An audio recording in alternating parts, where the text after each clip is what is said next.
ഇന്ന് നമ്മൾ കേൾക്കാൻ പോകുന്നത് ഡോക്ടർ കെ.എസ്. അരുൺകുമാറിന്റെ ചർച്ചയാണ്. കഴിഞ്ഞ ദിവസം ഏതാനും മണിക്കൂറുകൾക്ക് മുമ്പ് അപ്ലോഡ് ചെയ്തൊരു വീഡിയോ ആണ് കേട്ടോ. ഇത് കുറച്ച് കഴിയുമ്പോഴത്തേക്ക്, അതായത് ഇദ്ദേഹം സംസാരിച്ച് ഇച്ചിരി കഴിയുമ്പോഴത്തേക്ക് നിങ്ങൾക്ക് തോന്നും നിങ്ങൾ നിൽക്കുന്നത് ഏതെങ്കിലും സായാഹ്ന ചന്തയിലാണോ എന്ന്. അത്രയ്ക്ക് ബഹളാണെന്ന് വിചാരിച്ചാൽ നമ്മൾ വിചാരിക്കും ഇവരപ്പുറത്തുള്ള ആൾക്കാരൊക്കെ കൂടിയാണല്ലോ ബഹളം വെക്കുന്നത്. അരുൺകുമാർ സാർ ഒറ്റയ്ക്കൊരു പ്രസ്ഥാനമാണ് അദ്ദേഹം. അപ്പൊ കാണാം അരുൺകുമാർ സാറിന്റെ ഡിബേറ്റ്.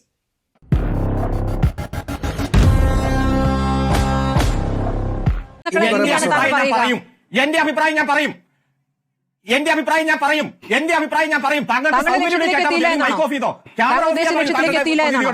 തുടക്കം തന്നെ ഒടക്കാണ്. അതായത് എന്റെ അഭിപ്രായം ഞാൻ പറയും. താങ്കൾക്ക് ഇഷ്ടമല്ലെന്നുണ്ടെങ്കിൽ, അതായത് റോസിക്ക് എന്നെ ഇഷ്ടമല്ലെന്നുണ്ടെങ്കിൽ റോസി ഈ വീട്ടിൽ നിന്ന് എങ്ങോട്ടെങ്കിലും പോയിക്കോ, താങ്കളുടെ മൈക്ക് ഓഫ് ചെയ്തോ അല്ലെങ്കിൽ ക്യാമറ ഓഫ് ചെയ്തോ, എന്റെ അഭിപ്രായം ഞാൻ പറയുന്നതാണ് പറയുന്നത്. എന്നാ പറഞ്ഞോ, നമ്മളിപ്പോ ഒരു ചർച്ചയിലേക്ക് കയറി വരുമ്പോഴത്തേക്ക് തുടക്കത്തിൽ നമുക്ക് മര്യാദയ്ക്ക് സംസാരിക്കാവുന്നതേ ഉള്ളൂ. ഞാൻ ഇന്ന പോയിന്റ് പ്രൂവ് ചെയ്യാനാണ് വരുന്നത്. അത് സാധാരണ ഈ ഡിബേറ്റിനൊക്കെ വരുന്ന ആളുകളുടെ രീതി. പക്ഷെ അരുൺകുമാർ സാറിന്റെ രീതി എന്ന് പറഞ്ഞാൽ അത് അരുൺകുമാർ സാർ അങ്ങനല്ല. ഇനിയുള്ള അരമണിക്കൂർ 25 മിനിറ്റ് നിങ്ങൾ പറയുന്ന മണ്ടത്തരങ്ങൾ കേട്ടിരുന്നിട്ട് ഞാൻ പറഞ്ഞു തുടങ്ങുമ്പോൾ താങ്കൾക്ക് ഇത്ര ബുദ്ധിമുട്ടാണെങ്കിൽ താങ്കളുടെ മൈക്ക് ഓഫ് ചെയ്യാൻ പറയൂ. താങ്കൾ പറയുന്ന മണ്ടത്തരങ്ങൾ മുഴുവൻ ഞാൻ കേട്ടില്ലേ? അപ്പൊ ഞാൻ പറയുന്ന മണ്ടത്തരം താങ്കൾക്ക് എന്താണ് കേട്ടാൽ? ഇതാണ് അദ്ദേഹം ഇൻഡയറക്റ്റ് ആയിട്ട് പറയുന്നത്.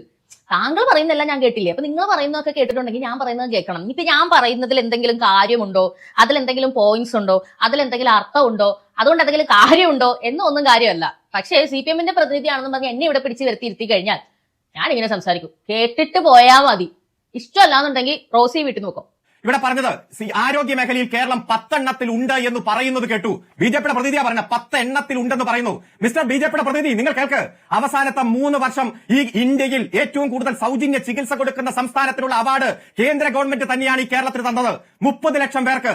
കേരളത്തിന്റെ ജനസംഖ്യയിൽ 12 പേരെ എടുത്താൽ അതിൽ ഒരാൾക്ക് സൗജന്യ ചികിത്സ. 7000 കോടി രൂപയാണ് സൗജന്യ ചികിത്സയ്ക്ക് വേണ്ടി മാറ്റിവെച്ചത്. നിങ്ങൾ അതിൽ അവസാനത്തെ തുടർച്ചയായ 3 വർഷം 1ാം സ്ഥാനം തരികയാ. എത്ര തവണയാണ് കേരളത്തിന്റെ ആരോഗ്യ വകുപ്പിന് കേന്ദ്രത്തിന്റെ പ്രശംസയും അവാർഡും കിട്ടിയത്? എന്നിട്ട് പറയാ 10 എണ്ണം കിട്ടുന്നതിൽ ഏതോ ഒന്ന് കേരളത്തിനുണ്ട്. ആങ്കറാണ് താങ്കളെങ്കിൽ താങ്കൾ ഇടപെടും. ഇത് കേരളത്തെ കുറിച്ചിട്ടാണ് പറയുന്നത്, കേരളത്തിന്റെ ആരോഗ്യ മേഖലയെ കുറിച്ചിട്ടാണ് പറയുന്നത്. കേരളത്തെ കുറിച്ചിട്ടല്ല പറയുന്നത്, കേരളത്തിന്റെ ആരോഗ്യരംഗത്തെ കുറിച്ചല്ല പറയുന്നത്. കേരളത്തിലെ സർക്കാർ എന്തുണ്ടാക്കി എന്നതിനെ കുറിച്ചാണ് പറയുന്നത്. നിങ്ങളിപ്പോ ഇത് ഭരിക്കുന്ന ആളുകൾ വിമർശിച്ചു കഴിഞ്ഞാൽ ഉടനെ നാടിനെ പറയുന്നു എന്നുള്ള രീതിയിലൊന്നും കൺവേർട്ട് ചെയ്യാൻ നിൽക്കണ്ട. നിങ്ങളുടെ കുറെ സൈക്കോളജി ട്രീറ്റ്മെന്റുകളുണ്ട് ഈ ആളുകളുമായിട്ട് സംസാരിച്ച് നിൽക്കാനായിട്ട്. നിങ്ങളുടെ കയ്യിൽ വാലിഡ് പോയിന്റുകൾ ഇല്ലാത്തപ്പോൾ നിങ്ങൾ എടുക്കുന്ന എപ്പോഴുള്ള കാര്യം ഒന്ന് സംഗി കൊങ്ങി അങ്ങനെ ഒരു ചാപ്പ ഒത്തി കൊടുക്കും. അല്ലെന്നുണ്ടെങ്കിൽ നിങ്ങൾ നമ്മൾ പറയുന്ന കാര്യത്തിന് ഓപ്പോസിറ്റ് ആയിട്ടുള്ള ഒരു കാര്യം, അല്ലെങ്കിൽ നമ്മൾ മനസ്സിലേ ചിന്തിക്കാത്ത ഒരു കാര്യമാണ് പറഞ്ഞതെന്ന് സ്ഥാപിച്ചെടുക്കും. അങ്ങനെ ഒരു സ്ഥാപനമാണ് ഇവിടെ നടന്നിരിക്കുന്നത്. കേരളത്തിനെ കുറിച്ചാണ് പറയുന്നത്, കേരളത്തിനെ കുറിച്ചല്ല പറഞ്ഞത്. നിങ്ങൾ പറയുന്നു 7000 കോടി നിങ്ങൾ ചെലവഴിച്ചിട്ടുണ്ട്, നിങ്ങൾക്ക് അവാർഡ് കിട്ടിയിട്ടുണ്ട്, 36 പേരിൽ 12 പേർക്ക് സൗജന്യ ചികിത്സ കിട്ടിയിട്ടുണ്ടെന്ന് നിങ്ങൾ പറയുന്നു. ജനങ്ങൾ പറയുന്നു ഇതിങ്ങനെയൊന്നും അല്ലെന്ന്. അതായത് അനുഭവത്തിലിരിക്കുന്ന ഓരോ ജനങ്ങളും ചാനലുകാരുടെ മുൻപിൽ വന്നിട്ട് ഇവിടെ സൗജന്യ ചികിത്സ ഇല്ല എന്നാണ് പറയുന്നത്. ഓപ്പറേഷൻ അടക്കമുള്ള സാധനങ്ങൾ മേടിച്ചു കൊടുക്കേണ്ടി വന്നു. 80,000 രൂപയുടെ ഉപകരണം വരെ മേടിച്ചു കൊടുത്തതായിട്ട് ഒരു രോഗി പറയുന്നു. ഫാക്ട് അതല്ലേ? നിങ്ങൾ റിപ്പോർട്ട് പറയുന്നു, നിങ്ങൾ പേപ്പറിലുള്ളത് പറയുന്നു, ഞങ്ങൾ അനുഭവത്തിലുള്ളത് പറയുന്നു. ജനങ്ങൾ പറയുന്നത് വിശ്വസിക്കണോ, അതോ ഇവിടെ കയറിയിരുന്ന് നിങ്ങൾ ഈ ന്യായീകരിക്കുന്ന അടിമകൾ പറയുന്നത് വിശ്വസിക്കണോ? ഏതാണ് ഞങ്ങൾ വിശ്വസിക്കേണ്ടത്? അത് കേരളത്തെ പറയുന്നു എന്നാക്കണ്ട, കേരളത്തെ ഈ ഗതിയിലാക്കിയ നിങ്ങളെയാണ് ഞങ്ങൾ പറയുന്നത്. കോട്ടയം മെഡിക്കൽ കോളേജ് ഈ ഒരു ബിജെപിയുടെ സംഭവിച്ച കാര്യങ്ങളെ കേരളത്തിന്റെ ആരോഗ്യ മേഖലയെ സംബന്ധിച്ച് കേരളത്തിന്റെ മാത്രം ഇന്ത്യ ഒട്ടാകെ ഞാൻ പറയുമ്പോൾ മാത്രം ഇടപെടൽ പറയട്ടെ അല്ല, നിങ്ങളുടെ പറയുമ്പോൾ മാത്രം ഈ ബുദ്ധിമുട്ട്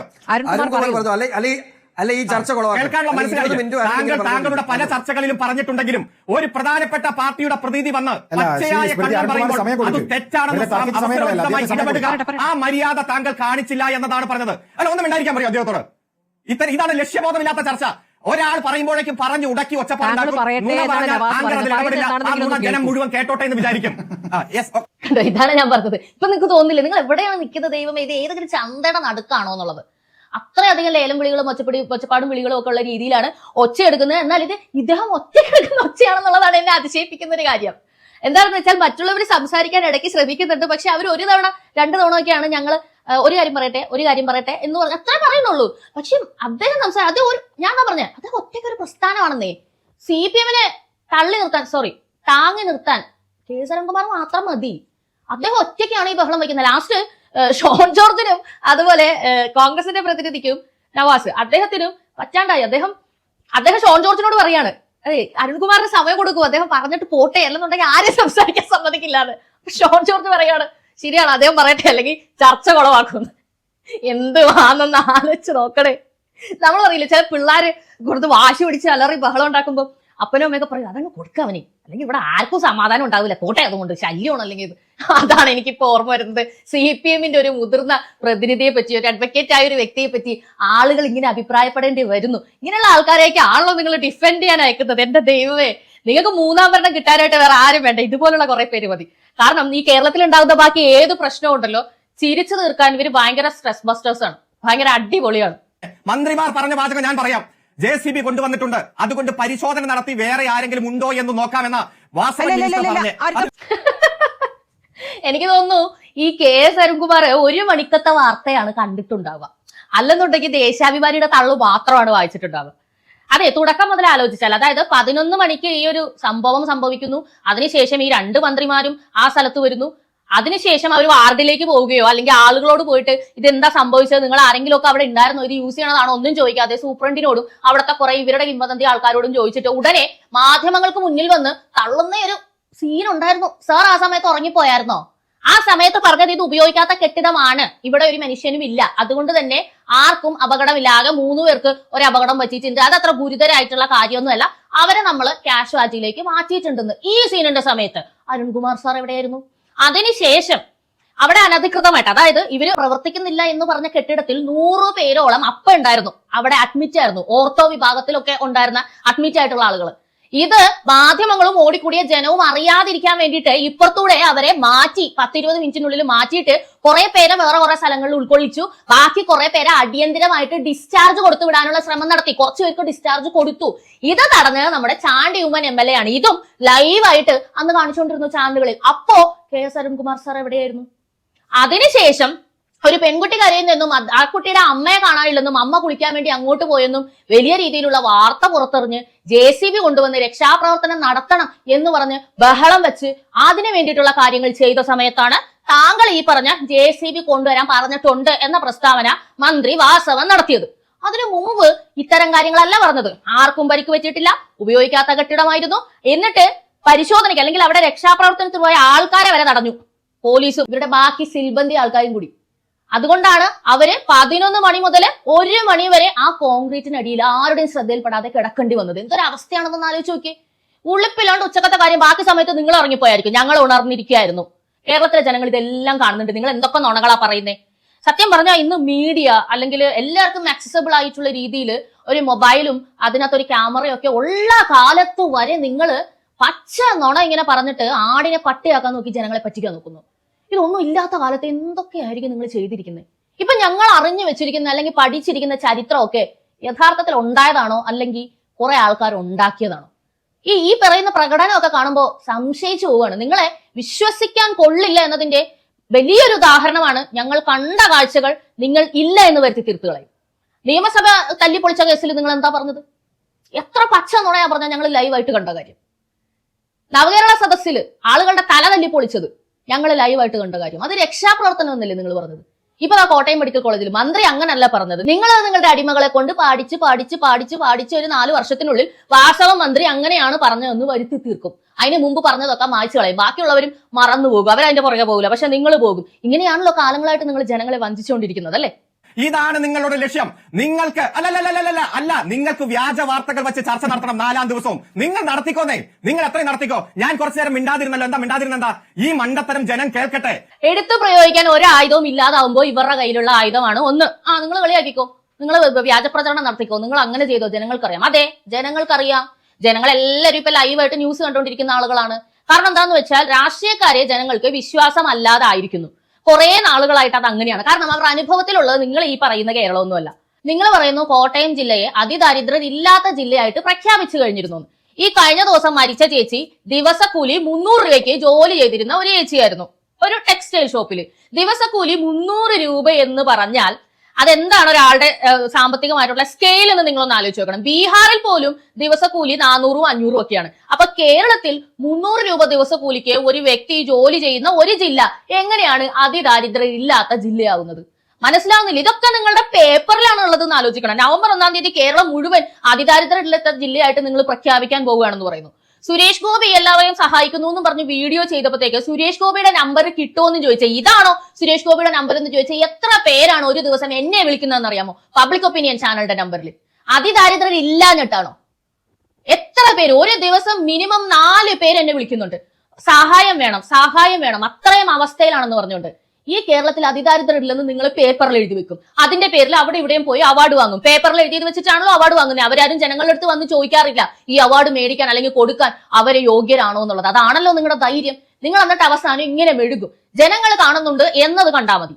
ഇവിടെ 8.3 കോടിയാണ് UDF-ന്റെ കാലത്ത് 5 വർഷം കൊണ്ട് OP ടിക്കറ്റ് സർക്കാർ ആശുപത്രിയിൽ. എന്നാൽ 13.5 കോടിയാണ് LDF-ന്റെ കാലത്ത് OP ടിക്കറ്റ് 5 വർഷം കൊണ്ട്. ഏകദേശം ഇരട്ടിയോളം ഈ സർക്കാർ ആശുപത്രികൾ വന്ന് സൗജന്യ ചികിത്സ കിട്ടി താങ്കളുടെ ജീവിത ദുരന്തത്തിൽ നിന്ന് മോചനം നേടിയ ആളുകളെല്ലാം UDF-ന്റെ കാലത്ത് വന്നതിലും അധികം പേർ ഇപ്പോൾ സർക്കാർ ആശുപത്രിയിലേക്ക് വരുന്നുണ്ട്. സർക്കാർ ആശുപത്രിയുടെ മേന്മ കൊണ്ടല്ല സഖാവേ, പ്രൈവറ്റ് ആശുപത്രിയിൽ പോകാൻ കാശില്ലാഞ്ഞിട്ടാണ്.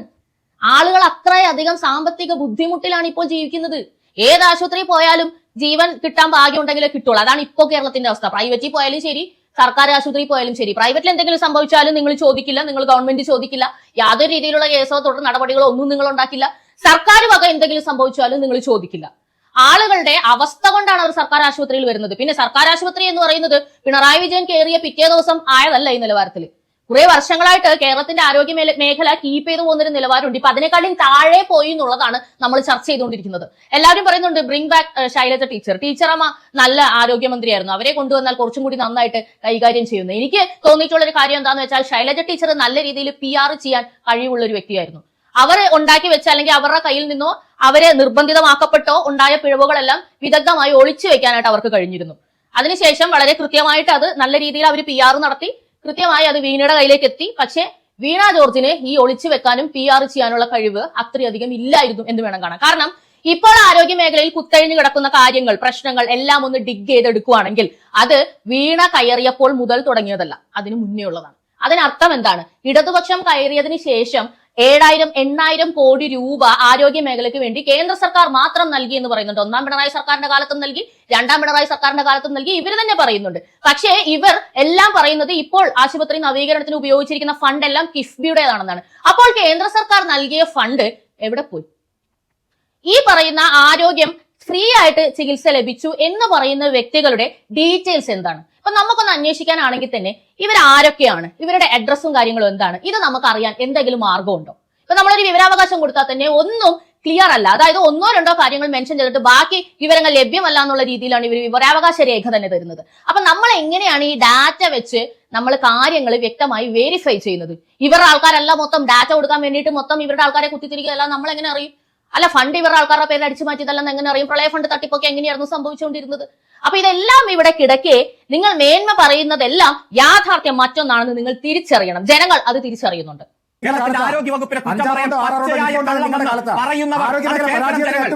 റിപ്പോർട്ടർ ചാനൽ നാളെയും ചർച്ച നടത്തണം, മറ്റന്നാളും ചർച്ച നടത്തണം. ഒന്നും മിണ്ടായിരിക്കും മിസ്റ്റർ. ഒരു അഡ്വക്കേറ്റ് ആണ് ചാനൽ ചർച്ചയിൽ വന്ന് സംസാരിക്കുന്നത്, നിങ്ങൾ മിണ്ടായിരിക്കും മിസ്റ്റർ. എത്ര റൂഡായിട്ടാണ് സംസാരിക്കുന്നത് നോക്കുക.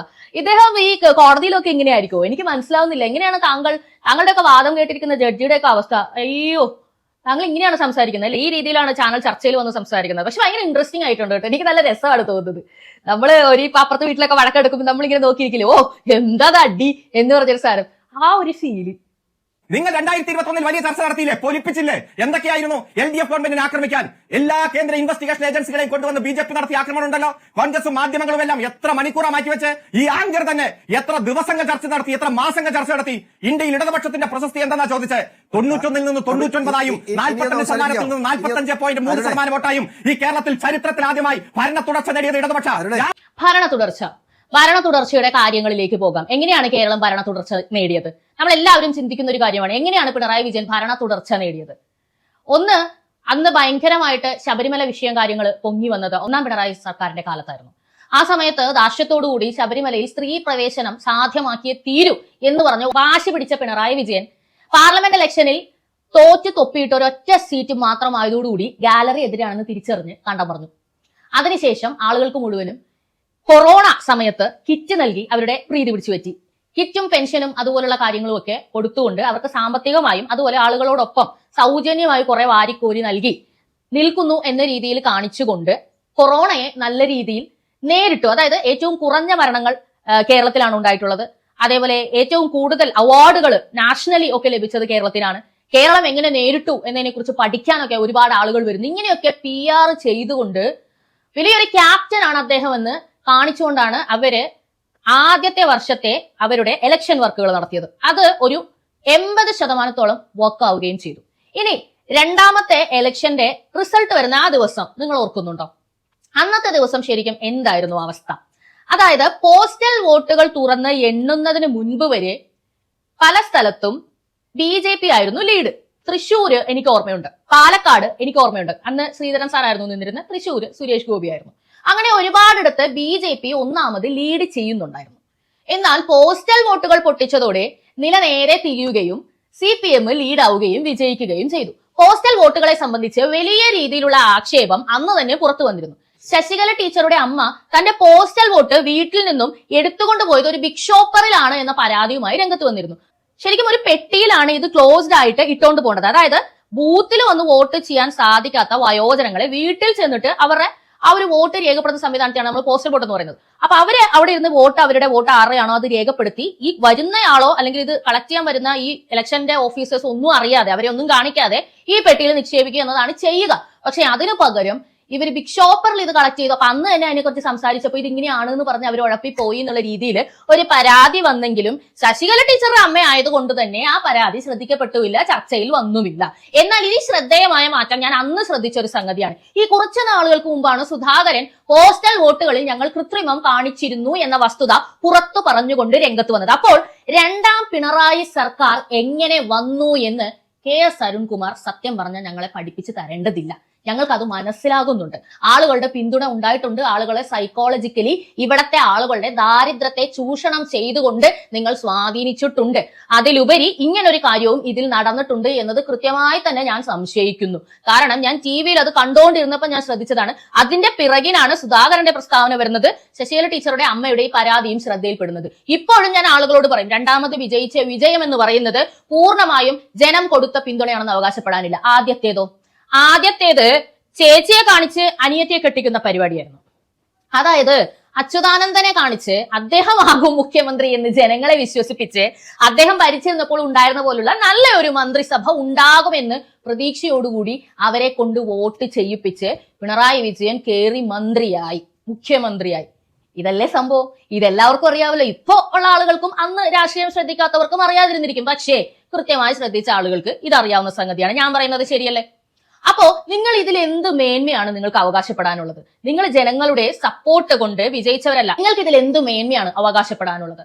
ഈ 2024-ലും 2021-ലും ഒക്കെ ഗവൺമെന്റിന്റെ കയ്യിൽ നിന്നും ജനങ്ങൾക്ക് ഫ്രീ ഡീസ് ലഭിക്കണം, അല്ലെങ്കിൽ ഫ്രീ ആയിട്ടുള്ള എന്തെങ്കിലും കിട്ടിയാലേ അവർക്ക് നിലനിൽക്കാൻ പറ്റുള്ളൂ എന്ന അവസ്ഥയിലാണ് ഒരു നാട്ടിലെ ജനങ്ങളെങ്കിൽ എന്ത് സാമ്പത്തിക പര്യാപ്തതയാണ് അവിടുത്തെ ജനങ്ങൾക്കുള്ളത്? എന്ത് ക്ലാസ് ആണ് അവരുടെ ജീവിതത്തിനുള്ളത്? എന്ത് നിലവാരമാണുള്ളത്? എന്ത് അവിടുത്തെ ഗവൺമെന്റ് ഉണ്ടാക്കി കൊടുത്തു? ഗവൺമെന്റിന് ജനങ്ങള് ഫിനാൻഷ്യലി കാപ്പബിൾ ആയിട്ട് അങ്ങോട്ടാണ് ടാക്സ് കൊടുക്കേണ്ടത്. അപ്പോഴാണ് വികസന കാര്യങ്ങൾ മര്യാദക്ക് നടക്കുള്ളൂ. ഗവൺമെന്റിന് കടം മേടിക്കേണ്ട ആവശ്യം വരാതെ ആ ഒരു അവസ്ഥയിൽ ഇരിക്കുള്ളൂ. അതിന് പകരം ഇവിടെ ആളുകളെ ദാരിദ്ര്യത്തിലേക്ക് കൊണ്ടുവന്ന് അവരെങ്ങനെ ടാക്സ് അടയ്ക്കാനാ? എന്ത് ടാക്സ് കൊടുക്കാനാ? ഞങ്ങളുടെയൊക്കെ തലക്ക് മുകളിൽ എത്ര ലക്ഷം രൂപയുടെ കടമാണ് ഇപ്പോൾ പിണറായി വിജയൻ വരുത്തി വെച്ചിരിക്കുന്നത്. 9 വർഷം മുമ്പ് എത്ര രൂപയായിരുന്നു എന്റെ ഒരാളുടെ തലക്ക് മുകളിൽ ഉണ്ടായിരുന്ന കടം? അപ്പൊ സംസാരിക്കുമ്പോ ഇതേക്കുറിച്ച് കൂടി സംസാരിക്കണം സാർ.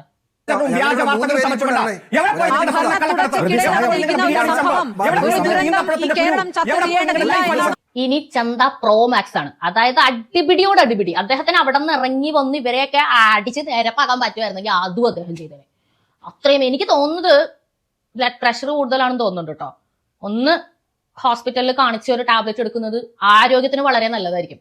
അല്ലെങ്കിൽ ഇത്രയധികം നമ്മൾ ട്രിഗർ ആവേണ്ട ആവശ്യമൊന്നുമില്ല. ഇപ്പം നമ്മൾ ചെയ്തൊരു കാര്യം സത്യമാണ്, അല്ലെങ്കിൽ അത് റിയൽ ആണെങ്കിൽ എങ്ങനെ നമുക്ക് അറിയാൻ പറ്റുക? നമുക്കത് ഫീൽ ചെയ്യും അല്ലേ? നമുക്ക് കാണാൻ പറ്റിയില്ലെങ്കിൽ അതിന്റെ അനുഭവങ്ങൾ നമുക്ക് കണ്ടു അറിഞ്ഞും അങ്ങനെയൊക്കെ നമുക്ക് ഓരോ കാര്യങ്ങൾ നമുക്ക് മനസ്സിലാക്കാൻ സാധിക്കുക. അങ്ങനെയൊക്കെ ഉണ്ടെന്നുണ്ടെങ്കിൽ അത് സംസാരിച്ചോളൂ. നമ്മൾ മറ്റുള്ളവരുടെ ആരോപണങ്ങളിലോ അല്ലെങ്കിൽ ഉത്തരം മുട്ടിക്കുന്ന ചോദ്യങ്ങളിലോ, ഒന്നാമത് ഉത്തരം മുട്ടിക്കുന്ന ചോദ്യങ്ങൾ ഉണ്ടാവില്ല, ട്രിഗർ ആവേണ്ട ആവശ്യമില്ല. അപ്പൊ അങ്ങനെയൊക്കെ ട്രിഗർ ആവുന്നുണ്ടെങ്കിൽ എന്തൊക്കെയോ മറയ്ക്കാനും എന്തൊക്കെയോ സ്ഥാപിക്കാനും എന്തൊക്കെയോ ഒളിക്കാനും ഒക്കെ ഉള്ളതുപോലെ എനിക്ക് ഫീൽ ചെയ്യുന്നു. അപ്പോ ഈ പറയുന്നത് പോലെ ഒന്നുമല്ല. അതായത് ഇടിഞ്ഞു പൊളിഞ്ഞ വീണ് കെട്ടിടം അവിടെ ഉണ്ടായിരുന്നില്ല, അങ്ങനെ ഒരു കെട്ടിടം ഇടിഞ്ഞു പൊളിഞ്ഞ് വീണിട്ടില്ല, രോഗികളുടെ കൂട്ടത്തില് മരിച്ചുപോയ ചേച്ചിയുടെ പേരില്ല, അപ്പൊ അതുകൊണ്ട് അങ്ങനെ ഒരു സംഭവം നടന്നിട്ടില്ല, ഇങ്ങനെയൊക്കെ ചിലപ്പോ പറഞ്ഞാലും നിങ്ങൾ പറഞ്ഞെന്നിരിക്കും. അപ്പൊ ഞങ്ങളുടെ ബാധ്യത എന്താണെന്ന് വെച്ചാൽ അങ്ങനെ ഒരു ചേച്ചി ജീവിച്ചിരുന്നെന്നും അവരിപ്പോൾ മരിച്ചെന്നും അത് നിങ്ങളുടെ അനാസ്ഥയാണെന്നും നിങ്ങളെ ബോധ്യപ്പെടുത്തുക എന്നുള്ളത്. നിങ്ങൾക്ക് അറിയാം, പക്ഷെ നിങ്ങൾ സമ്മതിക്കാത്തിടത്തോളം നിങ്ങൾ അത് ബോധ്യപ്പെടുകയുമില്ല, അതിന്റെ പേരിൽ ഒരു നടപടിയും ഉണ്ടാവുകയുമില്ല. നിങ്ങൾ നഷ്ടപരിഹാരം എന്നൊരു വാക്കുകൊണ്ട് നിങ്ങൾ അഡ്രസ് ചെയ്ത് അത് കഴിഞ്ഞു, അത് സംഭവിച്ചു പോയോ, നഷ്ടപരിഹാരം കൊടുത്തു, അല്ലാതെ മന്ത്രി എന്തിനാ രാജിവെക്കുന്നത് എന്ന് പറയുമ്പോൾ നിങ്ങൾ ആലോചിക്കണം. ആളുകളുടെ ഒരു മനസ്ഥിതിയും കൂടി ആലോചിക്കണം. ഞാൻ നാളെ എന്തെങ്കിലും ഒരു അസുഖം വന്നു കഴിഞ്ഞാൽ ഗവൺമെന്റ് ഹോസ്പിറ്റൽ എന്ന് പറയുമ്പോൾ എന്ത് മനസമാധാനത്തോടെ ആയിരിക്കും ഞാൻ ആ കെട്ടിടത്തിന്റെ ഉള്ളിൽ കിടക്കുക? ഏത് കെട്ടിടത്തിന്റെയും അവസ്ഥ എന്ന് പറയുന്നത് പരിതാപകരമാണ്. അതിന്റെ ചിത്രങ്ങളടക്കം പുറത്തു വന്നിട്ടും കഴിഞ്ഞ ദിവസം മാധുവിന്റെ ചർച്ചയിൽ KS അരുൺകുമാർ പറയുന്നു അത് വ്യാജ വാർത്തയാണെന്ന്. അതായത് ബാക്കി ജനങ്ങളെല്ലാം റിയൽ ആയിട്ട് ഒരു സംഭവം അനുഭവിച്ചറിയുമ്പോൾ പോലും നിങ്ങൾക്കത് വ്യാജ വാർത്തയാണ്. കഴിഞ്ഞ ദിവസം ബീഹാറിൽ നിന്ന് വന്ന ഒരു മെഡിക്കൽ കോളേജ് വിദ്യാർത്ഥി ഇപ്പൊ ആ ഹോസ്റ്റലിൽ താമസിക്കുകയാണ്, കോട്ടയം മെഡിക്കൽ കോളേജിന്റെ. അദ്ദേഹം പറയുന്നത് കേൾക്കണം, ബീഹാറിൽ ഇതിനെക്കാട്ടി മെച്ചപ്പെട്ട സൗകര്യമാണ്. എന്റെ മുറിയിൽ മൊത്തം മഴ പെയ്ത് കഴിഞ്ഞാൽ വെള്ളമാണ്, എവിടെ തൊട്ടാലും ഷോക്ക് അടിക്കുവാണ്, ബാത്റൂമിൽ ഫ്ലഷ് പോലും ഇല്ല, എന്തിന് കുറ്റി പോലും ഇല്ലാത്ത ക്ലീൻ അല്ലാത്ത ബാത്റൂമാണ്. നമ്പർ 1 കേരളത്തെ കുറിച്ച് ബീഹാറിൽ നിന്ന് വന്ന ഒരു വ്യക്തിക്ക് ഉണ്ടായ അനുഭവമാണ് പറയുന്നത്. In my room, in this rainy season, there is 2 inch water in the room. So we used to keep clothes to soak the water and then rinse it out of your room. In normal days also, every other day there will be some wall falling from the room. On top of that, in my room, on the top of the room, there are 2 full water tanks. So it will definitely collapse within some days. The other thing is the drinking water facility. We are on the 2nd floor, last room. From there we have to go to that building to bring water. I don't know, is it Rajasthan or Kerala? I don't know. Other thing is the toilets. We are 32 inmates in each floor, and in each floor there are only 4 toilets and 4 bathrooms, out of which many doors are broken, and we have to somehow manage in that. Even the flush is not working in almost all of the toilets. That is the condition here. Kerala is better in some way, but the hostel, if you compare government college hostels, especially medical college, it is really bad condition. This is very bad. This is really very bad. തലകുനിക്കണം. നിങ്ങൾ ഈ പ്രതികരിക്കുന്ന എന്നെ പോലെയുള്ള മറ്റ് രാഷ്ട്രീയ പ്രതിനിധികളെ പോലെയുള്ള ആളുകളോടെല്ലാം നിങ്ങൾക്ക് തർക്കിക്കാം, നിങ്ങൾക്ക് ഇതുപോലെ തന്നെ നിങ്ങൾക്ക് വാക്കൌട്ട് ചെയ്യാം, നിങ്ങൾക്ക് ആക്രോശിക്കാം, നിങ്ങൾക്ക് അലറാം, കളിയാക്കാം, എന്ത് വേണമെങ്കിലും നിങ്ങൾക്ക് ചെയ്യാം. പക്ഷേ മറ്റുള്ളവരുടെ മുന്നിൽ, ഈ പറഞ്ഞ പോലെ ബീഹാറിൽ നിന്ന് വന്ന അതുപോലുള്ള മറ്റ് സംസ്ഥാനക്കാരുടെ മുന്നിൽ ഈ ക്യാപ്സുകൾ ഒന്നും ഏക്കില്ല. അവരുടെ മുന്നിൽ അനുഭവങ്ങളുണ്ട്. ഇവർ ഇവിടെ നിന്ന് അവിടെ പോയി പറയുന്നതാണ് കേരളം. നമ്മളൊക്കെ പണ്ട് ആൾക്കാരൊക്കെ പറയാറുന്നില്ലേ, അയ്യോ നോർത്തില് അവിടെ ആൾക്കാർ റെയിൽ പാളത്തിലാണ് കക്കൂസിൽ പോകുന്നത് എന്നുള്ളത്. അപ്പൊ നമ്മൾ മനസ്സിലാക്കും ഇത്രയും ബാക്ക്വേർഡ് ആണല്ലോ നോർത്തിലോട്ടെന്ന്. മോദിജി എല്ലാ വീട്ടിലും കക്കൂസ് ഉണ്ടാക്കിയപ്പോ ചിരിച്ച ആളുകളാണ്. ഒരിക്കലെങ്കിലും മുട്ടിയിട്ട് അങ്ങനെ ഒരു സാധനം പരിസരത്ത് കാണാതെ പോയ ഒരവസ്ഥ അനുഭവിച്ചിട്ടുണ്ടെങ്കിൽ ഒരിക്കലും ഒരു വീട്ടിൽ കക്കൂസ് വരുന്നു എന്ന് പറയുമ്പോൾ ചിരിക്കില്ല. അതുകൊണ്ട് തന്നെ ഇപ്പോ അവിടെ അവർക്ക് റെയിൽ പാളത്തിൽ ഇരിക്കേണ്ട ആവശ്യമില്ല. പക്ഷെ നമ്മളുടെ അവസ്ഥ എന്താ? ക്ലീൻ ആയിട്ടുള്ള ഒരു ഹോസ്റ്റൽ പോലും ഇല്ലാന്ന് അവിടത്തെ ഒരു കുട്ടി പറയാണ് കേരളത്തിൽ. രണ്ടാമത്തെ വട്ടം പെട്ടുപോയ ആളുകൾക്ക് അറിയില്ലായിരുന്നു ശരിയും തെറ്റും. കാരണം കൊറോണ കൊണ്ടും മാനസികമായിട്ടും ശാരീരികമായിട്ടും ഒക്കെ ഒരുപാട് കേരളത്തിലെ ആളുകൾ വിഷമിച്ചൊരു സമയമോ, ഒരു വീട്ടിൽ ഒരാളെങ്കിലും മരിച്ചിട്ടുണ്ട്. ആ സമയത്ത് അവർക്ക് എന്ത് ചെയ്യണമെന്ന് അറിയാൻ പറ്റാത്ത ഒരു സമയത്ത് വന്ന ഇലക്ഷൻ ആണത്. ആ സമയത്ത് ആകെ പിടിവള്ളിയായിട്ട് കിട്ടിയിരുന്നത് ഈ പറയുന്ന പെൻഷനും ഗവൺമെന്റിന്റെ സപ്പോർട്ട്. ഗവൺമെന്റ് ആയിട്ട് അന്ന് ടച്ചുള്ളൂ. കാരണം ആരോഗ്യ പ്രവർത്തകരുടെ മിടുക്ക, ഇന്ന് സമരം കിടക്കുന്ന ആശാവർക്കർമാരുടെ മിടുക്ക, ഓരോ വാർഡ് മെമ്പർമാരുടെയും മിടുക്ക. അതൊക്കെ കൊണ്ട് അവർ വോട്ട് കുത്തിപ്പോയതാണ്. അതിന് ഇത്രയും നാളും അവരനുഭവിച്ചു. ഇപ്പോഴും അവരനുഭവിക്കുന്നതല്ല സത്യം, പേപ്പറിലുള്ളതാണ് സത്യം എന്ന് നിങ്ങൾ പറയുന്നു. ഇപ്പൊ ഇങ്ങനെ സംഭവിച്ചതിന് ആരെയും കുറ്റം പറയാനില്ലെന്ന് ഈ മരിച്ച ചേച്ചിയുടെ ഭർത്താവ് പറയുമ്പോൾ പോലും അമ്മ പറയുന്നത് എന്റെ മകള് അരഞ്ഞു പോയിട്ട് ആ പൈസ നഷ്ടപരിഹാരം മേടിക്കാൻ എനിക്ക് കഴിയുന്നില്ലെന്ന. മനുഷ്യരെ സംബന്ധിച്ച് അങ്ങനെ പറ്റൂ. ജീവനോടെ നമ്മുടെ കൂടെ ഉണ്ടായിരുന്ന ഒരു മനുഷ്യന് പകരം എത്ര കോടി രൂപ തന്നാൽ മതിയാകും? ആ പിള്ളേരുടെ അമ്മയ്ക്ക് പകരം നിങ്ങൾ എന്ത് കൊടുക്കും?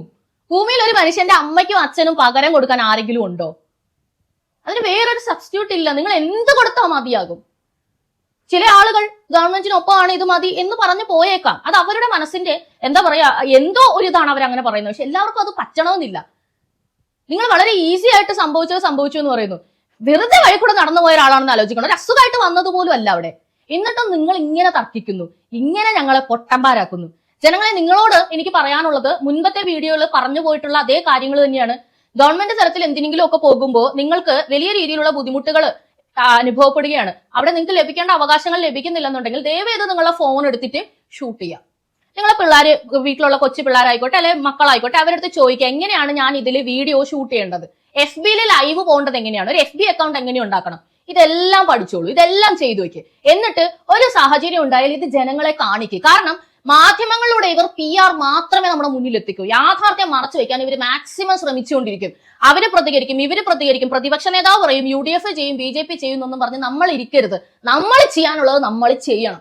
ജനങ്ങൾക്ക് മുന്നിൽ അവരുടെ അവകാശങ്ങളെ കുറിച്ച് അവരെ ബോധവൽക്കരിക്കുന്നതോടൊപ്പം തന്നെ ഇങ്ങനെ പ്രതികരിക്കാനും അവരെ പഠിപ്പിക്കണം. എന്റെ ലക്ഷ്യം അതാണ്. ഞാൻ അതിനുവേണ്ടിയാണ് ഈ ചാനൽ തുടങ്ങിയതും ഇപ്പോൾ നടത്തിക്കൊണ്ടു പോകുന്നതും അതിനുവേണ്ടി തന്നെയാണ്. ഓരോ വ്യക്തികളെയും പ്രതികരിക്കാൻ പ്രാപ്തരാക്കുക, മാന്യമായി, ജനാധിപത്യപരമായി. അപ്പൊ ഞാൻ പറയുന്നത്, നിങ്ങൾക്കുണ്ടാവുന്ന ഏത് അനുഭവവും റെക്കോർഡ് ചെയ്ത് വെക്കുക. അത് മാലോകരെ അറിയിക്കേണ്ടതാണെങ്കിൽ അറിയിക്കുക. നിങ്ങളോടൊപ്പം ജനങ്ങളുണ്ടാവും. സിസ്റ്റമോ പോലീസോ കോടതിയോ പാർട്ടിയോ ആരില്ലെങ്കിലും ജനങ്ങളുണ്ടാവും. ജനങ്ങൾ ഉണ്ടാകണമെങ്കിൽ മുന്നിട്ട് നിൽക്കാൻ എപ്പോഴും ആളുകൾ ഇറങ്ങണം. അപ്പോൾ ഞാൻ പറയാറുള്ളത് പോലെ തന്നെ സംഭാവനകളുടെ കാര്യം ഒന്നുകൂടി ഓർമ്മിപ്പിക്കുന്നു. ഞാൻ ഈ പറയുന്ന കാര്യങ്ങളിൽ യോജിപ്പുണ്ടെങ്കിൽ മുന്നോട്ട് തുടർന്ന് കൊണ്ടുപോകണം എന്നാണ് അഭിപ്രായം എന്നുണ്ടെങ്കിൽ ഫിനാൻഷ്യലി എന്നെ സഹായിക്കണമെന്ന് അഭ്യർത്ഥിക്കുകയാണ്. കാരണം ഈ പറയുന്ന കാര്യങ്ങൾ ഇഷ്ടപ്പെടാത്ത കുറെ പാർട്ടിക്കാരായ അല്ലെങ്കിൽ വേറെ ഏതൊക്കെയോ അഭ്യുദയകാംക്ഷികൾ എന്ന വാക്ക് ഞാൻ കമന്റിൽ എഴുതിയിരിക്കുന്നത് സർക്കാസ്റ്റിക് ആയിട്ടാണ്, കളിയാക്കിക്കൊണ്ടാണ്. ആ കമന്റ് വായിക്കുമ്പോൾ മുഴുവൻ വായിച്ചു കഴിയുമ്പോൾ മനസ്സിലാക്കാവുന്നതാണ്, പക്ഷെ പലർക്കും മനസ്സിലാവുന്നില്ല. കളിയാക്കി എഴുതിയത് കൊണ്ടാണ് അഭ്യുദയകാംക്ഷികൾ എന്ന് കറക്റ്റ് മലയാളത്തിൽ എഴുതാത്തത്. അല്ലാതെ അഭ്യുദയകാംക്ഷികൾ എന്ന് എഴുതാൻ എനിക്ക് അറിയാൻ പാടില്ല എന്നിട്ടല്ല. അപ്പൊ ദയവ് ചെയ്ത് വീണ്ടും വീണ്ടും അതേ കാര്യം തന്നെ കമന്റ് ചെയ്യാതിരിക്കുക. അപ്പോൾ അഡ്വർടൈസ്മെന്റിന്റെ കാര്യങ്ങളും നിങ്ങൾക്ക് ഇവിടെ ചെയ്യാനായിട്ടുള്ള ഓപ്ഷൻ ഉണ്ട്. ബാക്കി വീഡിയോ കാണുക, ഷെയർ ചെയ്യുക, ലൈക്ക് ചെയ്യുക, കമന്റ് ചെയ്യുക. എപ്പോഴും പറയുന്ന പോലെ തന്നെ തുടർന്ന് കാണുക പബ്ലിക് ഒപ്പീനിയൻ.